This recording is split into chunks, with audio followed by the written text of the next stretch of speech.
Now, we were reporting earlier at least 5 soldiers, including a senior Somali army commander, have been killed in an Islamist attack on a military base in Hawadli, north of the capital, Mogadishu.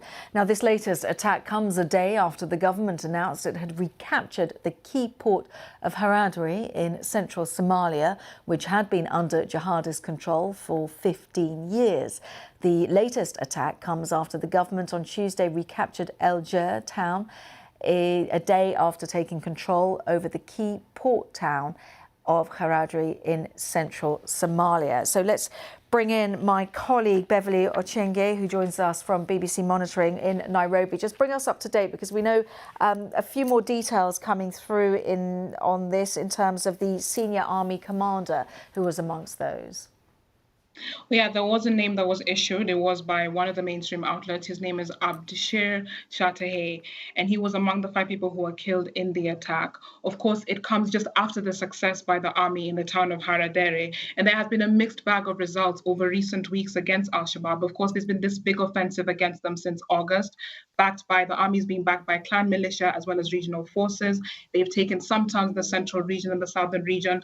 Al-Shabaab has been on the back foot for some time, but they've still carried out very deadly attacks. Just this month alone, about 30 or so people have been killed in 3 separate attacks in parts of Iran, which is slightly further off.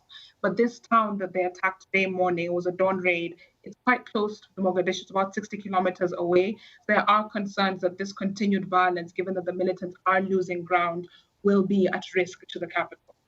So this is a good news for the Somali military, for the Somali troops. Are they? How are they doing? How are they? They're recapturing large swathes from Al-Shabaab. How is this being seen across the country? Well, there's a lot of support for the military offensive against Al-Shabaab. Just last week, there were mass protests in Mogadishu, anti-Al-Shabaab protests.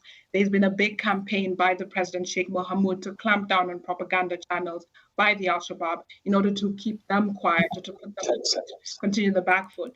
But it's still a very mixed bag of results, because the army is losing in as much as they are taking from Al-Shabaab. OK, well, Beverly Ochienge from BBC Monitoring, thank you very much.